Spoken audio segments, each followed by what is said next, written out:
We are going to begin with some housekeeping items and some logistics. First of all, I want to talk about the Q&A function. So you'll see a Q&A icon at the bottom of your Zoom bar. Go ahead and use that to submit any questions you have for our presenters today. That's going to be a way that we can actually, on the back end, answer some of those in writing, and we'll also answer some of them live in the Q&A session after the presentation. So we also do have a chat function. You can go ahead and use the chat function, interact with other attendees, give us some feedback through there, but we're not going to be actively monitoring that chat for any incoming questions. So go ahead and put your questions in the Q&A box.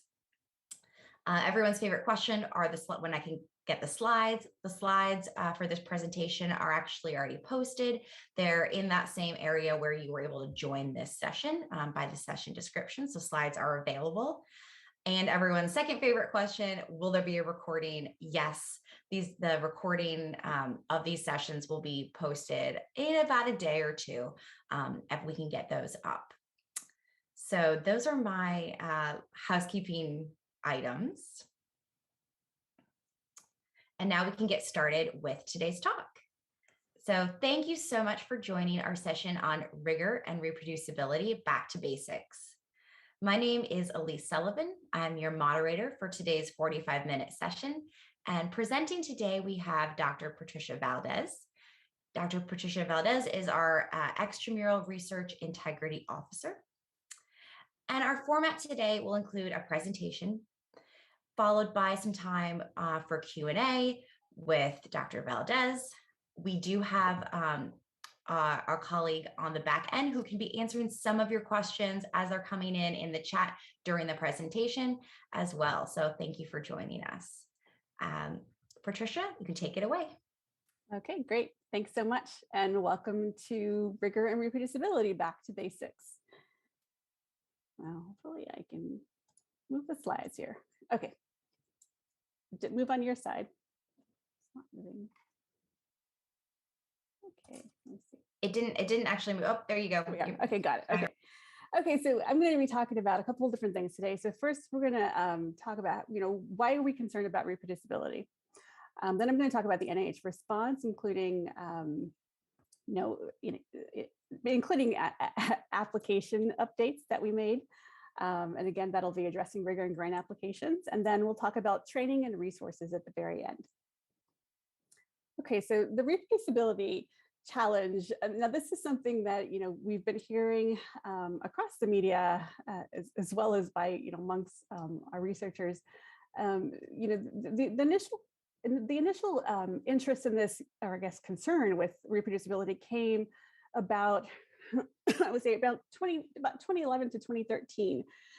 There were a couple of drug companies that were trying to reproduce data in order, of course, then to go on to develop drugs. And what they found is that for a large number of the studies that they attempted to reproduce, they were unable to. And so we had a lot of publications came out about the issues, drug targets sliding away, and trouble in the lab. So you see that this is really it became very pervasive at that point. And one thing I'll mention is that a lot of the concerns were around preclinical research. And one thing that I will mention about those studies, that the pharmaceutical companies that were attempting to reproduce the studies in journals, was that we didn't really know exactly what studies they were not able to reproduce or replicate. We don't have a really good sense of how many exactly are they talking about. So I would say that those studies were not very transparent in themselves. So now, so the NIH was actually concerned about this issue even before this all came out in the media in 2011, 2013. So it's around 2002, there were several studies that reported about a drug called minocycline. This drug was shown to, in preclinical animal models, shown to increase survival of SOD1 mice. And this is a model for ALS. So based on those preclinical data, NANDS funded a clinical trial and enrolled hundreds of patients. They were given the drug minocycline and followed, and basically they had no improvement, nothing happened. And so at that point, NANDS decided to go back and try and figure out, what happened, why did this trial fail so miserably? And so when they went back and looked at those 2002 papers, they found that a lot of those papers actually were not very transparent in reporting. They didn't indicate whether or not the animals had been randomized, if there was blinding. In some cases, they didn't report the sex of the animal, or they didn't report the transgene number, copy number of those mice. So there were some issues there. And so in response in 2012, they got a group together and they published this article, which is basically a call for transparent reporting to optimize the predictive value of preclinical research, and really outline the need to be transparent when you report preclinical work, including, as I mentioned, including information on whether the animals were randomized, whether there was blinding, how the data were handled. Now, so there are challenges to rigor and transparency in reporting science. Now, we often think of science as being self-correcting. So eventually we'll get to the right and the correct piece of data or the correct information. And so does that mean that science is immune from reproducibility problems? Probably not. So the principle does remain true over the long term. So we will eventually get to, the true answer or closer to the true answer. But in the short and medium term, there's these interrelated factors that will short circuit that self-correction, even maybe extend that time frame. And this is what leads to the reproducibility problem. And in addition, there's a loss of time, money, careers, and public confidence. There's a lot of collateral damage when things cannot be reproduced. So what are some of the factors that might short circuit self-correction? So what is poor training? So it's possible that individuals may not have been properly trained in experimental design. There could be inappropriate use of statistics. So if an individual didn't learn how to properly use statistics, there's something called p-hacking, where you tab the data and then you basically take the data, try and, what I say is torture it enough so you get your p-value to be at the right value that you want it to be. So really, manipulating the data at that point. There could also be incomplete reporting of resources used or unexpected variability in resources. And so this means, for instance, if there's a cell line that is being used in a study that's later found to actually be misidentified cell line. And so I'll talk more about this in a second. So it's possible that you may be using a reagent or a cell line that you think it is one thing, but is actually another. Other factors that can short circuit self-correction are publication practices. So we all know there's a difficulty in publishing negative findings. And there's also an overemphasis on the exciting big picture findings that leaves out necessary details. And so we've seen this for many years. You saw that the method sections of papers were shrinking and shrinking. And hopefully we're starting to reverse that trend. There's also the current hyper-competitive environment. Now, we know there's historically low funding rates, and also grant review and promotion decisions really depend too much on those high profile publications. And so someone who is trying to get a grant or trying to get a promotion may tend to take shortcuts. Now, so in 2014, NIH published a couple of papers. These are perspectives and plans on how we might need to address reproducibility. Now, so this first one came out again in 2014, and it laid out our plans to update grant applications with language that would further allow us to be able to determine whether or not the proposed research could be very robust and reproducible. And the one thing I want to note is this quote here. It says, efforts by the NIH alone will not be sufficient to effect real change in this unhealthy environment. And this is really important because, again, we really need everybody working together to solve this issue. Researchers, institutions alike, as well as funders. Now, in that same year, another paper came out. This was from NNH paper as a perspective. I'm really telling the community that we were planning to make updates to grant applications to balance sex in animal studies and really in all the studies. So, this is over the course of fiscal year 2015. We rolled out policies that require applications to address inclusion of both sexes in biomedical research. And because we know that, males and females can react differently to drugs. They may have disease that look different, for instance, heart disease. And so it's really important that, we are paying attention to those differences and that we are not only using one particular sex in certain studies.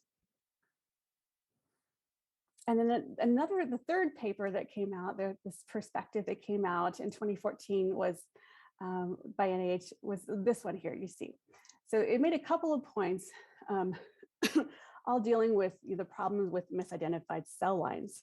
So some of the points are here. So since the 1960s, more than 400 widely used cell lines worldwide have been shown to have been misidentified. And a 2011 study of 122 different head and neck cancer cell lines revealed that 37 or 30% were actually misidentified. So this is a big problem. And so we want to make sure that researchers are regularly checking their cell lines to make sure that they are working with the cell lines that they believe they are. And so this informed part of the policy that I'm going to describe now. So our guiding principles for rigor and transparency when we rolled out this policy were, first, we wanted to clarify our long-standing expectation regarding rigor and transparency in applications. And so, we don't think that we're funding applications that were not rigorous in the past, but we wanted to clarify this need and make sure that, we do get applications that properly described the research. We also wanted to raise awareness and begin culture shifts in the scientific community. We also wanted to improve the way that applicants describe their work to provide sufficient information for reviewers. So reviewers need to know more details in order to determine whether or not it looks like a proposal that could be successful. And as always, we want to ensure that NIH is investing in the best science and minimizing unnecessary burden. Okay. All right, so there were 4 areas of clarification. So the first area is called rigor of the prior research. Previously, it was called scientific premise, but many researchers, I think there was a misunderstanding with the word premise, and so we call it now rigor of the prior research. Now, the second one is scientific rigor of the proposed research. And then the third one is relevant biological variables such as sex. So we want to consider those. And then the fourth area is the authentication of key biological and/or chemical resources. Okay, and this all came out in 2016 for applications that came in 2016. Okay. Now this is an important chart. This is really showing you where in the application are each of these elements addressed. So we have on the left side, you see the element of rigor, and you see rigor of the prior research. And rigor of the prior research, if you look at the section, so it's in the research strategy. It's scored under significance, and it does contribute to the overall impact score. Now, rigor of the prior research is the only element that is actually scored in 2 different places. So we have it under the research strategy, where it's scored under approach as well. And so this is I'll talk more about this in a second, but this is really, if you identify any problems in the rigor of the prior research, you can then tell us how you're going to address them. Okay, and this contributes to overall score. And then we have scientific rigor, and that's under research strategy. It's scored under approach, and it contributes to the overall impact score. Then we have consideration of relevant biological variables such as sex, which is under research strategy, scored under approach, and contributes to the overall impact. And then finally, we have authentication of key biological and/or chemical resources. This is actually an attachment. It's an additional review consideration. It does not contribute to the overall score, but reviewers will mark it as unacceptable or acceptable. Now, one thing with authentication, the authentication plan is that, if it's marked as unacceptable, that doesn't mean that the application won't be funded. The program official will then work with the PI and the institution to come up with an acceptable plan. Okay, so now I'm going to go through each of those elements in a little bit more detail and address some of the questions that we've had about them. As I mentioned, rigor the prior research is addressed under significance and then under approach. So under significance, we ask that the PI addresses the strengths and weaknesses in the rigor of the prior research that serves as the key support for the proposed research project. Now, when you're looking at the prior research, again, prior research can include some observations, the preliminary data, or published literature. So you're going to assess the strengths and weaknesses of that data. And then under approach, we ask you to describe plans to address any weaknesses in the rigor of the prior research that serve as the key support for the proposed project. So again, so in the significance, you tell us about the strengths and weaknesses of the prior research, and then under approach, you tell us how you're going to address any weaknesses. Okay, so one question that we often get is, excuse me, what do I include when describing the rigor of the prior research? Now, so when you're assessing the rigor of the prior research, you could consider, whether or not there was an appropriate sample size in the prior research, whether the prior research, whether they stated there was randomization or blinding, did they use adequate positive or negative controls, they use appropriate statistical tests, and did they consider relevant biological variables? So maybe they did all of the studies in male mice, and maybe they should have also looked in female mice as well. Authentication of key resources, for instance, if previous studies used a misidentified cell line, that could be considered a weakness, and then you might want to address that in the approach. Okay, so then the second element is scientific rigor. So we defined scientific rigor as the strict application of a scientific method to ensure robust and unbiased experimental design, methodology, analysis, interpretation, and reporting of results. So in this section, this is under approach, we expect that you will describe the experimental design and methods proposed and how they will achieve robust and unbiased results. So one question we get around scientific rigor is, how much detail should I include to address this? So we tell applicants to succinctly state what's planned. So you want to include information on sample size estimation, effect size, whether you're going to blind the study, how you're going to blind the study, randomization, statistical analysis. And this is also where you're going to describe your experimental animal numbers and include your power calculation.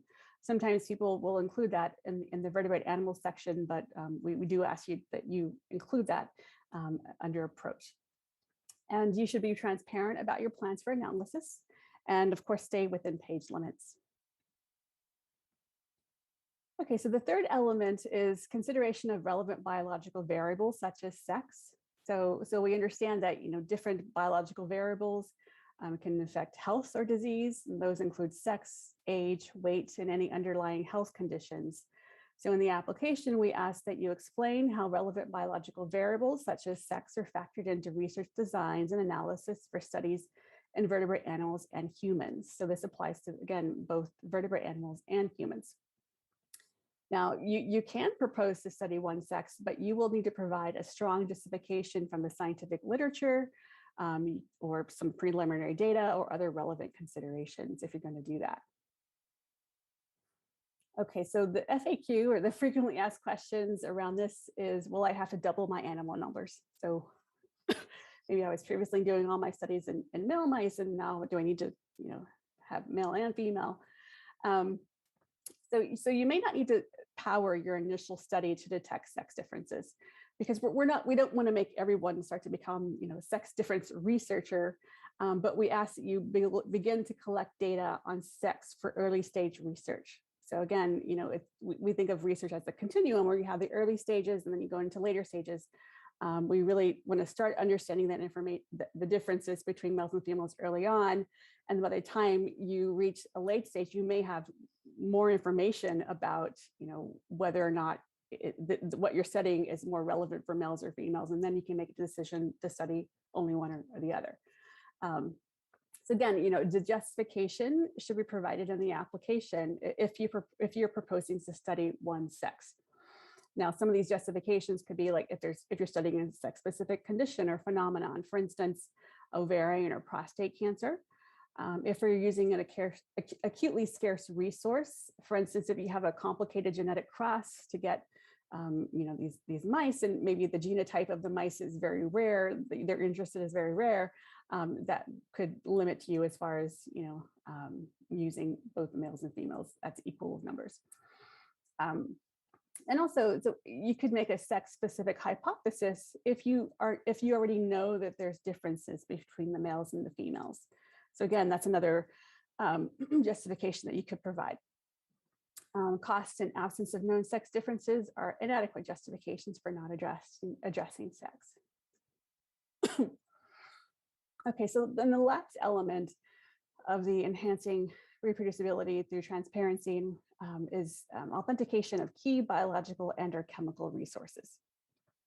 So we know that the quality of established resources is critical. And again, this policy applies to established resources, not resources that you are developing or you propose to develop. Okay, and these include cell lines that are already in existence, antibodies, chemicals, or mice, etc. And so for this part, we asked in the application that you provide a plan to regularly authenticate and ensure the identity and validity of your resources. So, and each investigator will determine which resources are considered key. Okay, so so we did publish a subsequent reminder because we wanted to make sure that people understood, what are we looking for here? So again, we further defined, we repeated their definition of key biological and/or chemical resources and provided examples like cell lines, chemicals, genetically modified animals, or cells. And specifically, in the authentication plan, we said, do not include any plans for authentication of data sets, databases, machinery, or electronics. Okay, these is only for biological and/or chemical resources. Do not include plans for the development and authentication of new key biological and/or chemical resources. Again, that should be described in the application itself under approach. The authentication plan is only for established resources. Do not include plans for authentication of standard laboratory reagents that are not expected to vary. And don't include the authentication data or any other data in the authentication plan, because you will risk the application being returned because you added information in places where it shouldn't be. So make sure that you're not adding authentication data there in the authentication plan. Okay, and then I just want to quickly remind you that, when you're submitting your progress reports, we are still looking at those progress reports with an eye for, research rigor. So when we ask, what it was accomplished under these goals, you'll have to provide more information, steps you've taken to ensure robust and unbiased results. And then when we're asking what you're going to plan to do, what are your plans for the next reporting period, you're going to include efforts to ensure that the approach is scientifically rigorous and results are robust and unbiased. So make sure that you don't ignore the rigor when it comes to the RPPR, the progress report. And I want to mention that one of the newest, developments is that we've implemented training in rigor last year. So that means now this applies to institutional research training and institutional career development grant applications. And so we asked those applicants to describe how the program and faculty will provide training in rigorous research design and relevant data science and quantitative approaches. These applications need to also include a plan for instruction and methods for enhancing reproducibility. Okay, and all these things will contribute to the overall impact score. And in addition, for fellowships and individual career development, starting last year, they now are required to address as applicable any new research skills that they expect to acquire in the areas of rigorous research design, experimental methods, quantitative approaches, and data analysis and interpretation. So again, that also contributes to the overall score. Okay, and then I just want to point you to some resources here. So this is the NIGMS Clearinghouse for Training Modules to Enhance Data Reproducibility. NIGMS, along with other ICs, came together to fund modules that were created by the extramural community. And really the idea was that these modules would be useful and used by institutions as they're developing their training plans and where they need to incorporate rigor into their training plans. Okay, and this is our extramural websites on enhancing reproducibility through rigor and transparency. You'll find a lot of resources here. So if I were to scroll down, you would see the guidance. You would see the resources here, which include the scientific rigor examples, resources and tools for rigorous experimental design, authentication plan examples, and more. And the training is here as well, and then notices. These are some of the items that you can find here, including this infographic. I won't go through this in detail. Also, this chart really describes to you the 4 areas, the 4 elements, and where they are addressed and how they should be addressed in applications. And then we also posted this reviewer guidance. This is what reviewers were given to evaluate sex as a biological variable. And it's kind of this flow chart where, it says, does the study involve vertebrate animals or humans? No, then no further consideration. If it's yes, then go on to the next question. Is the study intended to test for sex differences? If yes, then you want the design. Then the next question is design adequately rigorous to test for sex differences? So we thought that it would be very helpful for applicants to really be aware of the guidance that we are providing to reviewers as well when it comes to sex as a biological variable. Okay, and that's it. And I will take questions now. So we do have a mailbox, reproducibility@nih.gov. We welcome your questions. So I'm welcome your questions now too. Wonderful. Thank you so much, Patricia. Thank you. We're gonna take some questions that have come in over the course of the presentation. I think you shared some really great materials that people can take home and further flesh out all of their references. But I'll hit you with some questions. All right. So the first one is, how should we handle rigor and reproducibility in proposals that are maybe more process-based versus hypothesis-based? So things like bioengineering and technique development. Are there sort of different ways you should be thinking about rigor and reproducibility with that lens?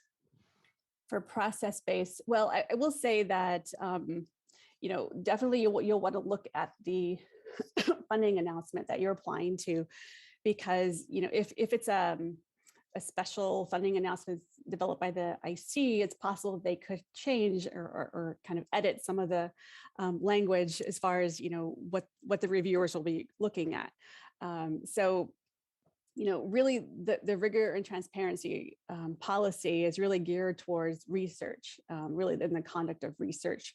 And so I think if you may not be able to address sex as a biological research, so it doesn't mean that will not be applicable. If you don't have any biological variables, then you just say not applicable. But I think you can probably still describe scientific rigor and other parts of that and the premise, not the premise, but the rigor of the past research. So some questions about the rigor of the prior research here. Is it a couple questions here? Is it limited? Should you really focus on your your prior research or the entire field?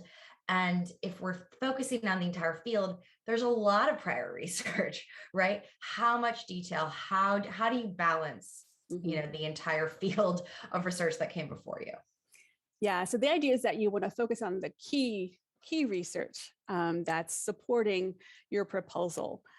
So, it doesn't have to be the entire field, but you can pick, a few key studies that you are using to support your proposal and focus on those. Again, we didn't expand page limits, so you can only go so far as to what you're going to describe as the weaknesses and strengths.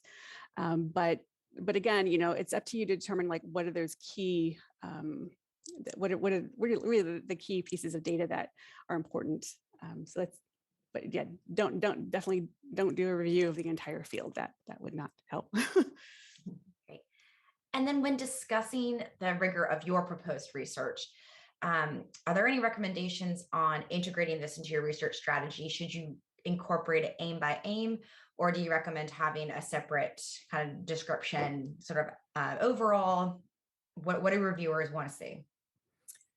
Yeah, that's interesting because I've seen it done both ways, incorporated in aim by aim, and then another section of, saying this is my section on scientific rigor. And I will say that, having these sub headlines do bring the reviewer's attention to that area. So if someone if a reviewer is looking to score and make a comment about, your scientific rigor, or whether you paid attention to consideration of biological and consideration of sex, for instance, or other biological variables, then I feel like it's always good to point it out and draw people's attention to it. But again, there's no set rules on either way, but I think that can be helpful. Great. So are you allowed to point to or refer to other parts of your application for some of these details? Like my statistical analyses are going to be, described elsewhere in some of our supplemental materials, or must all of the items you describe be contained within your research strategy? They should be contained in the research strategy. I will say that, reviewers do know that you may include that information in the vertebrate animals section, for instance, if you're working with animals. So if it's not there, then it's not like you don't get scored on it, because it's not necessarily missing, because they know where to look for it. But I think ideally you'll want to keep that information in the research strategy if possible. Great. So on to sex as a biological variable. For human cells or cell lines, is sex something we need to consider if it's not about sex differences? Should we state that as cell line is all of the same sex and whatnot? Right, and this is a question that comes up a lot, and I think we would really want you to tell us more about sex as a biological variable if you're using primary cells. Understanding that cell lines that have been in culture for many years they can get all kinds of weird, funky things happening, chromosomal irregularities. So I feel like so at that point we're not as focused on the sex of those types of cells. But if you're using primary cells, you're culturing primary cells taken directly from an animal or human, then that's where you would want to consider sex as a biological variable. So another question about powering initial studies for to detect sex differences or not. You mentioned that you may not have to power your studies. You may not have to double your animals to really detect those, but yet it looks like the review criteria are looking for, are you in a position to to explore this? So what's really the balance there? Yeah, so I think the balance. So if you're at the early stage and this is, you're just starting to maybe no one has looked at this in the past, and your group is just starting to kind of consider sex differences, in the application, it's not required again that you're going to power the study to detect the sex differences, but you can say that we're starting to collect data on sex differences.